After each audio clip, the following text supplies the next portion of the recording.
자, 첫 번째 이야기를 하기 전에 먼저 이 시각 한남동 관저앞 상황부터 한번 살펴보겠습니다.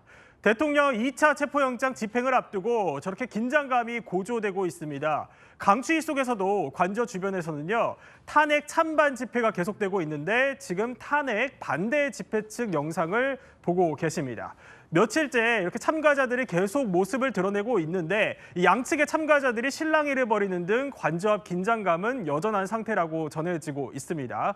저렇게 대형 LED 전광판 앞에서 집회를 연일 벌이고 있는데 체포영장 집행을 저지하겠다고 모인 집회 지지자들이 저렇게 강추위 속에서도 모여든 모습 보고 계십니다. 또 관저 경비 태세도 그야말로 삼엄하게 유지되고 있다고 합니다.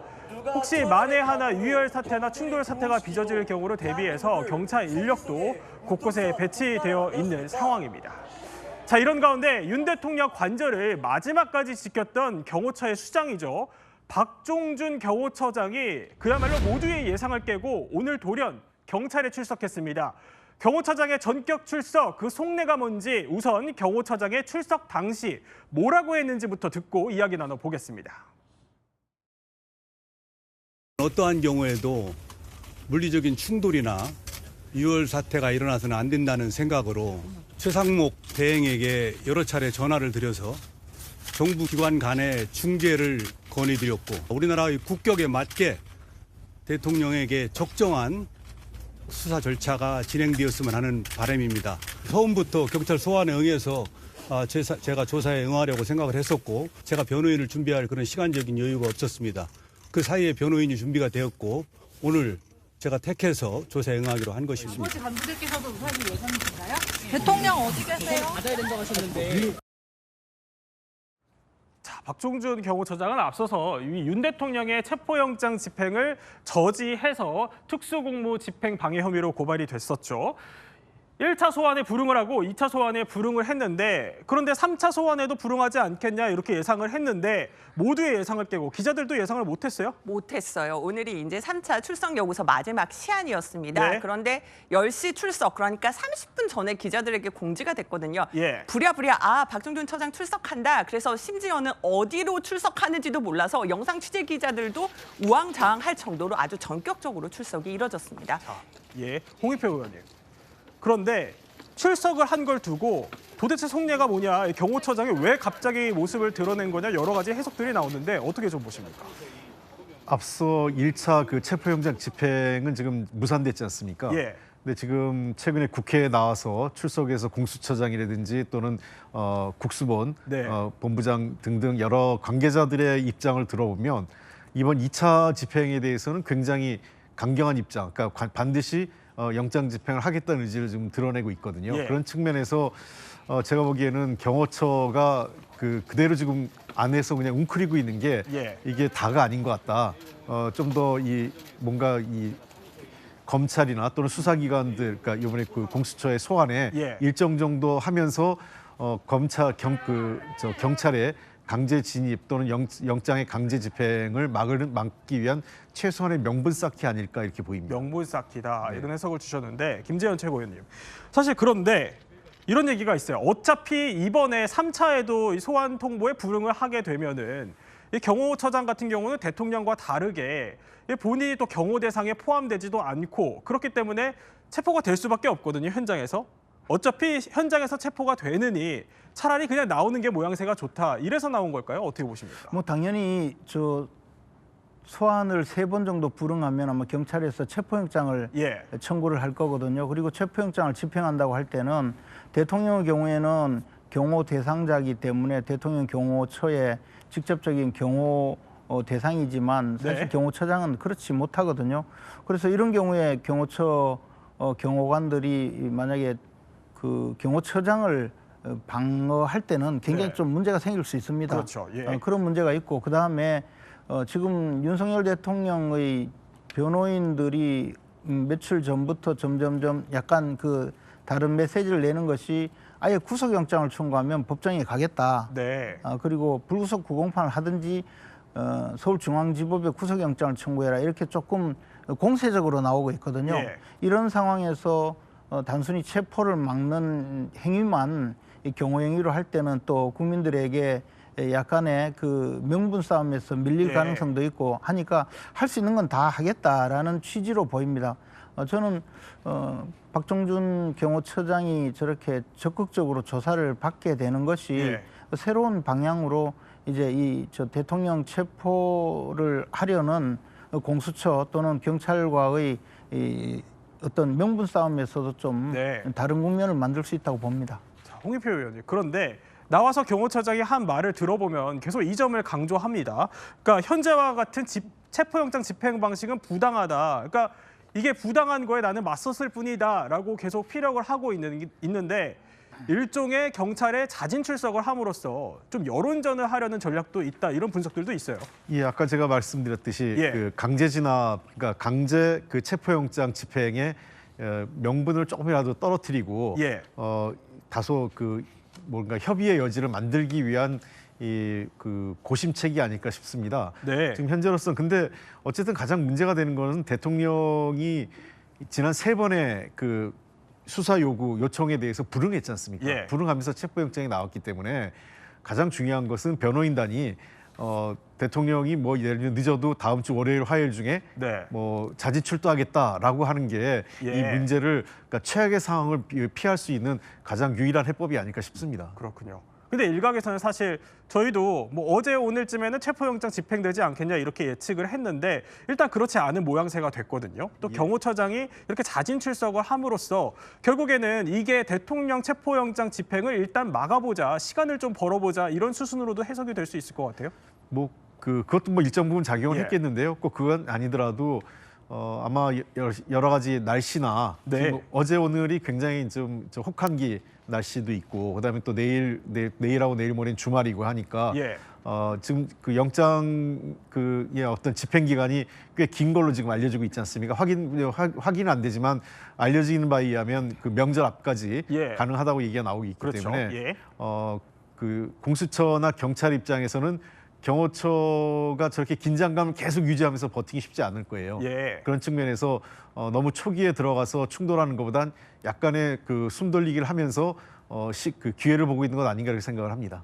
어쨌든 관건은 그렇다면 경찰이 어떤 액션을 취할 것인가도 관심이 모아지고 있는데 이나희 부장 경찰 내부를 취재해봤나요? 일단은 예. 오늘 출석할지는 몰랐다라는 입장이긴 해요. 하지만은 경찰도 분명- 몰랐다? 경찰도 예. 모르긴 했지만 뭐 약간은 허를 찔렸다는 분석도 나오지만 분명한 것은 긴급 체포까지 이어지고 예. 구속영장까지 발부하겠다 이런 입장입니다. 오늘 뭐 그래요? 우리 예. 이야기도 제작진이 같이 취재를 했잖아요. 예. 자 보면은 앞으로도 이렇게 조사 후 귀가시키면은 앞으로 똑같이 맞겠다는 취지다. 이런 진술을 듣고도 이렇게 구속영장 예. 제대로 청구하지 못하면 경찰 바보 되는 거다.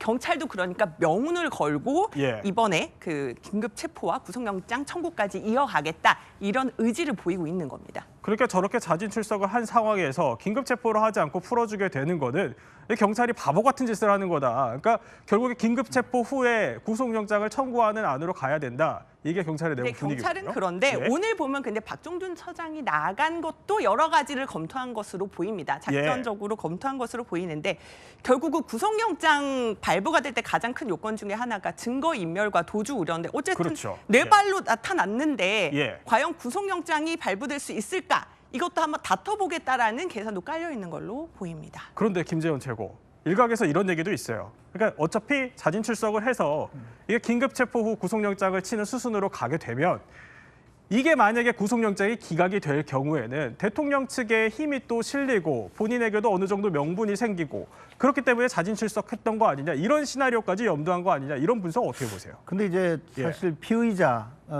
조사를 받아야 되는 입장에서 내가 구속영장이 청구되었을 때 구속영장이 기각될 수 있다는 확신을 갖지 못하죠. 예. 그래서 뭐 그런 것까지 예상을 하고 그 일종의 그 모험을 할 가능성은 저는 별로 없다고 봅니다. 그런데 네. 지금 우리가 통상적으로 형사소송법 절차 또는 이 수사의 절차에서 기본적으로 불구속 수사의 원칙이거든요.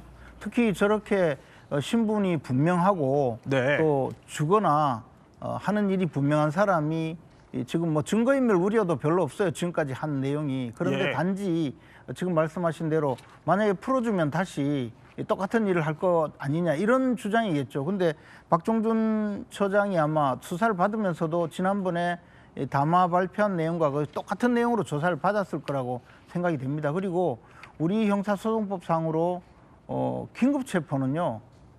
그게 우연히 발견한 정도의 아주 긴급한 경우에 긴급 체포를 하는 거지 예. 자진 출석한 사람을 긴급 체포하는 것은 기본적으로 굉장히 좀 그렇군요. 불법 체포에 가까운 사안이라고 봅니다. 예. 그래서 저는 경찰이 이렇게까지 네. 무리하게 피의자의 신병 확보가 거의 유일한 그 목적인 것처럼 수사를 하는 것은 굉장히 잘못이다라고 생각하고 있습니다. 네. 그런데요, 저희가 경찰 쪽 사실 내부 분위기를 조금 더 알아봤어요. 이런 얘기인데, 그러니까 이 박 처장이 스스로 밖으로 나왔다는 거는 이 관저 내부 분위기가 그만큼 안 좋다는 뜻이다. 경호처 직원들도 사실 굉장히 많이 동요를 하고 있는 상태고, 이 경호처장이 없으면은 이게 만약 구속이 될 경우에 직원들이 업무를 제대로 하지 못한다. 결국에 큰 충돌 없이 대통령 체포가 가능할 것이다. 이렇게 얘기를 하던데, 이 얘기를 들어보면은 의원님 보셨을 때는 이게 경호처장이 나온 게 뭐 동요를 막기 위해서 나온 건지, 내부 동요, 아니면 어쨌든 분위기가 좋지 않기 때문에 좀 수습해 보기 위해서 나온 건지 여러 가지 해석들이 나올 수 있을 것 같습니다. 뭐 지금 저렇게 해석이 될 수도 있고 예. 또 하나 좀 더 달리 해석해 보면 사실상 막기 어려운 거 아니냐, 경호처 입장에서. 네. 그러니까 최근에 경호처 안팎에서 나오는 얘기는 직원들 내부 동요가 굉장히 심하고요. 네. 특히 그 하급 직원들일수록, 일반 직원들일수록 우리가 왜 이렇게 해야 되는지 네. 이유를 모르겠다. 그래서 괜히 막다가 잘못하면 우리들까지 불이익을 보는 거 아니냐, 이런 네. 식에 대한 내부적 불안감이 있기 때문에 어떤 의미에서는 경호처장이 그 안에서 있으면서 이 경호처 직원들이 경호처장의 지시도 불이행하면서 네. 대통령 체포영장이 집행되는 것보단 차라리 당당하게 나와서 설사 긴급 체포돼서 구금되더라도 그 이후의 상황은 경호처장이 없는 상황 속에서 예. 경호처가 뚫리는 꼴이 되는 거니까 그런 상황이 예. 차라리 나을 수 있다, 이런 판단도 있을 수 있다고 봅니다. 그렇군요. 그럼 이남희 부장, 네. 경호처장이 만약에 구속이 돼요. 네. 구속이 돼서 자리를 비우게 되면은 그 빈자리는 누가 또 채우게 됩니까? 일단은 예. 지금 경호차장이 지금 대행 체제로 운영되고 있기 때문에 예. 또 경호차장 대행 체제에서 명확하게 대비를 하겠다 이런 입장을 밝히고 있습니다.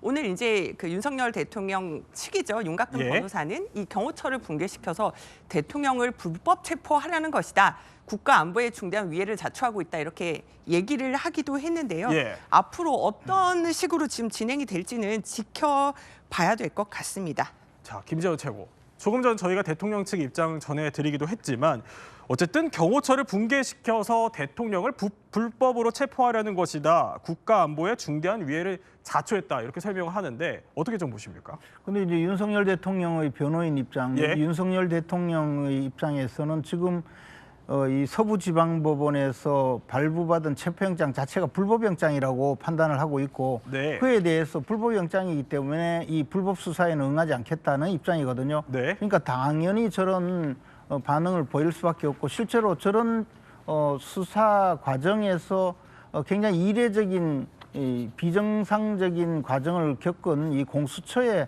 책임도 굉장히 크다고 봅니다. 이게 네. 뭐 하루 이틀 지금 제기된 것이 아니기 때문에 그런 이야기까지 할 건 없지만, 어쨌든 지금 피조사자 내지 피의자인 윤석열 대통령의 강한 저항을 가져오게 된 데는 이 공수처의 무능과 또 공수처의 잘못된 이 수사 과정이 이 한 축을 이루고 있다고 생각을 합니다. 네. 이런 가운데 지금 속보가 하나 들어와서 저희가 간략하게 좀 소개를 해드리겠습니다.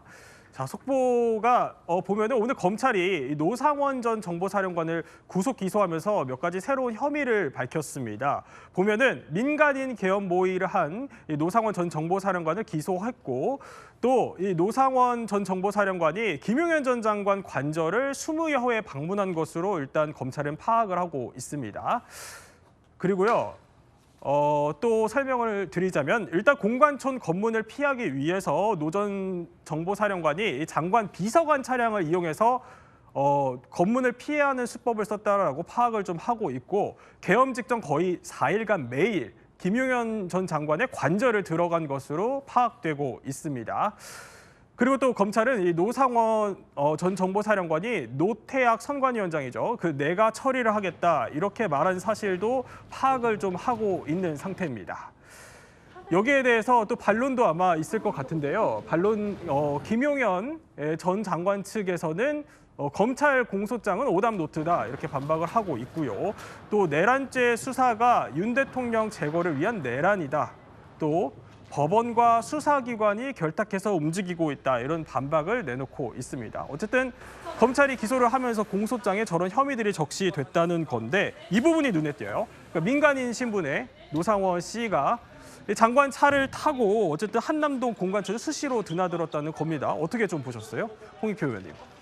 글쎄요, 이게 사실은 여러 가지로 법 위반 가능성이 높죠. 예. 대통령 관저나 또 대통령 집무실 등에는 경호법 등등 또 대통령 운영에 관련된 법에 따라서 네. 다 출입 기록을 정상적으로 쓰게 돼 있습니다. 예. 왜냐하면 세밀하게 누가 언제 몇 시 언제 들어오고 나가는지에 대해서 다 기록을 하게 돼 있거든요. 네. 그러니까 저는 의도적으로 그 기록을 회피하기 위해서, 그러니까 즉 예. 자신들의 불법 계엄을 논의하는 것을 외부에 알리지 않기 위해서, 흔적을 남기지 않기 위해서 저렇게 편법을 썼다는 것 자체는 네. 매우 위법한 행위고, 이것은 관련된 사람 모두가 나중에 사실로 판정될 경우에는 다 위법 행위로 처벌받을 가능성이 매우 높습니다. 네, 김재원 최고 어떻게 근데 보셨어요? 저게 지금 공소장에 나온 이야기는 예. 국방장관 그 살림집 네. 공관 거기를 출입한 내용이지 않습니까?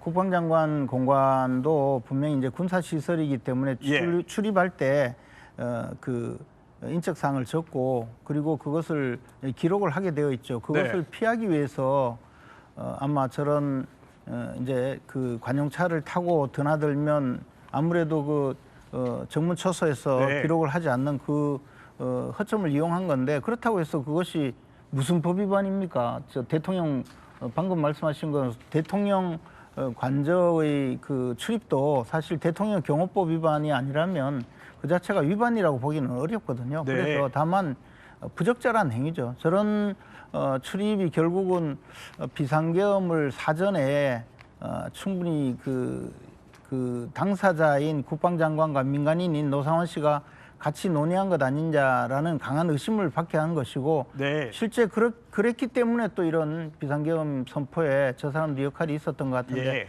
저는 저 두 사람은 굉장히 잘못한 행위를 했다고 생각하고 있습니다. 네, 알겠습니다. 일단 경찰 움직임도 짧게 하나 더 짚어보겠습니다. 이 체포영장 집행을 앞두고요. 경찰 굉장히 긴박하게 움직이고 있는데 조금 전이죠. 오후 2시에 이 현장에 투입될 경찰 지휘관들이 경찰 국수본에 모였다고 해요. 이남희 기자. 그런데 이 모임 사람들이 정말 어마어마한 사람들이라고요? 자, 수도권의 광역수사단 책임자입니다. 형사기동대장, 또 마약범죄수사대장 등 이분들 공통점이 뭘까요? 체포의 전문가들이라는 점입니다. 아, 그래요? 예. 그렇고 오늘 박종준 처장이 이제 출석을 한 이후에 윤 대통령 관련된 체포 예. 어떤 작전을 짤 것이고 어떤 일정으로 할 것이냐 여러 가지 계획을 논의하기 위해서 모인 겁니다. 지금도 네. 현재 회의가 열리고 있는 것으로 알고 있는데요. 예. 이 자리에서 언제쯤 체포영장을 다시 집행할 것인지 이런 것들이 좀 논의하고 결정될 것으로 보입니다. 그런데요, 인력을 이렇게 어마어마하게 투입할 예정이기도 하지만 사실 장비들도 만만치 않다고 해요. 저희 어제 채널A 단독 보도로 알려드린 내용인데 경찰이 2차 체포 집행 때 시나리오를 저희가 한번 그래픽으로 좀 준비를 해봤습니다. 그러니까 크레인으로 돌파를 하겠다는 생각입니다. 크레인이 달린 이 군안 차량을 투입을 하고요.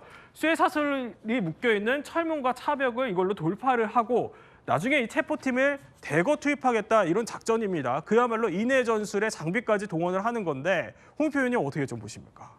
글쎄요, 저런 상황이 안 왔으면 좋겠는데 저도 왜 그러냐면 정상적인 법 집행이기 때문에 대통령이 이 체포영장에 당당히 응하고 네. 아니면 더 좋은 것은 스스로 자진 출두하는 방식이 좋겠지만 지난번 1차 집행 당시와 같이 경호처 직원들을 방패막이 삼아서 법 집행을 막는다면 불가피하게 저런 게 도용이 될 것 같습니다. 아마 네. 제가 보기에는 경찰이 이런 부분에 경험이 많기 때문에 인명 피해라든지 또는 만약에 어떤 어떤 불상사를 최소화하기 위해서 각종 장비를 도입한 거 아닌가. 앞에 있는 크레인 달린 군안 차량 등을 통해서 아마 차벽 같은 걸 우회하려는 것 같아요. 네. 넘어서 들어가고 그다음에 그 철조망 같은 걸 제거하면서 인력이 투입해서 자연스럽게 이제 사람들이 들어가면 한 명 한 명씩 이제 뜯어내는 방식이기 때문에 예. 통상 이 연행하려는 사람이 한 명이면 한 4명 이상의 그 인력이 필요하기 때문에 네. 지금 현재 500에서 700명 얘기가 나오지 않습니까? 경호 인력이요. 그렇기 때문에 아마 경찰은 최소 한 3,000명 가까이 동원되지 않을까 싶습니다. 그래서 하여간 어쨌든 이렇게 예. 국가적으로 이런 식의 그 불상사가 생기는 것은 저도 바람직하지 않습니다만 예. 이번만은 법의 원칙을 반드시 보여줘야 된다. 체포영장이 이번에도 무력화된다면 공수처는 자기의 존재 가치가 정말 그 근본적으로 의문시되기 때문에 네. 이번엔 반드시 집행을 해야 된다고 생각합니다. 물론 경찰이 저희가 파악을 좀 해보니까 3,000명이 아니라 뭐 관저 밖에 통제하는 인원까지 포함하면은 거의 4,000명까지 늘어날 수도 있다 이런 얘기들도 나오던데. 그러니까 실제로 체포 인력만 해도 그 정도 체포 필요한 인력만 거죠. 해도. 예. 그런데요, 일단 변수가 또 하나 있습니다. 바로 국민의힘 의원들입니다. 국민의힘 의원들이 사실 지난 6일에 45명 정도 되는 국민의힘 의원들이 체포영장 집행을 막겠다면서 관저 앞에 모였었습니다. 그런데 이번에 2차 체포영장 집행 때도 혹시 국민의힘 의원들 모이는 거 아니냐 이런 우려들이 또 나오고 있습니다. 일각에서. 그런데 어제 공수처장과 또 경찰청장 직무대행이요. 만약에 국회의원들이 영장 집행을 막아설 경우에는 현행범으로 체포를 할 수 있다 이렇게 밝혔습니다. 영장을 집행하는데 국회의원들이 다수로 가서 스크럼을 짜고 막는다. 공무집행 방해에 해당합니까? 저희들의 영장 집행 업무를 방해할 시 공무집행 방해에 마찬가지로 적용됩니다. 자, 국회의원들도 현행범은 체포가 가능합니까? 마찬가지 범죄를 저질렀을 때에는 현행범 체포가 되는데 점에서는 이론이 없습니다. 국회의원들도 체포할 수 있죠. 불체포 특권 적용 대상이 아니잖아요. 네, 그렇습니다. 그거는 국수본에서 체포영장 집행을 할 것으로 알고 있습니다. 자, 김재현 최고위원님. 궁금한 게 일단 현행범 체포가 가능한지 궁금하고요. 그리고 국민의힘 의원들이 이번에 모일지도 궁금합니다. 첫째, 국민의힘 의원들이 현장에 가겠죠. 근데 예. 그 대통령 관저 앞에 현장을 가보면요. 네. 실제 그 관저로 들어가는 출입구 쪽에 사람들이 있는 것이 아니고 네. 관저 입구에서 남산 쪽으로 그쪽에는 체포를 반대하고 탄핵을 반대하는 쪽에서 이 관저 입구에서 근 100m 가량 떨어져서 모여서 시위를 하고 있고요. 반대로 체포를 또 요구하는 민주노총 계열의 예. 그 시위대들은 관저에서 100m 정도 남쪽, 그러니까 한강변으로 떨어져서 시위를 하고 있습니다. 그래서 이게 대통령 그 관저 입구에 지금 시위를 하고 있는 게 아니거든요. 네. 그런 현장을 아는지 모르는지 질문하는 분이나 그 공수처장 저분이 저런 답변을 하는 것조차 저는 참 좀 황당하다고 생각합니다. 예. 국회의원들도 그 체포구역에 가지 않아요. 가지 못하고요. 저 보시다시피 전부 그 예. 사람들이 모여 있는 저쪽은 지금 그 체포에 나선 경찰력이나 또 공수처 수사관들을 막아서는 그런 구역이 아니거든요. 네.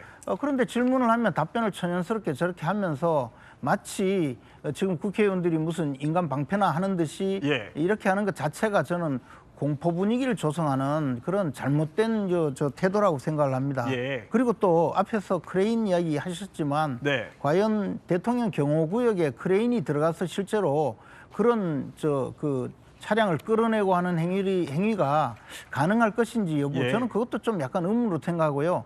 지금 2,000명, 3,000명, 4,000명 이야기하지만 네. 실제로 체포에 나설 수 있는 경찰은 사법경찰권 있는 경찰관들이기 때문에 기동대 같은 경우에는 그런 체포행위 나설 수가 없거든요. 그리고 이 관저에 들어간 입구가 실제로는 굉장히 넓은 구역이 아닙니다. 예를 들어 그래요? 예.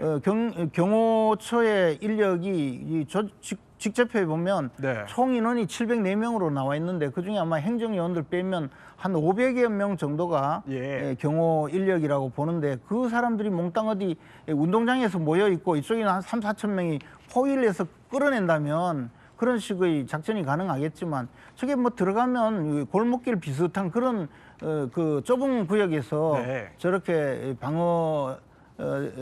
방어를 하고 있기 때문에 실제로 지금 많은 사람들이 몰려 들어가서 할 수 있는 그런 작전이 아닙니다. 그래서 이 상황은 실제 현장에 가면 많이 달라질 수밖에 없는 그런 예. 이야기가 될 겁니다. 네.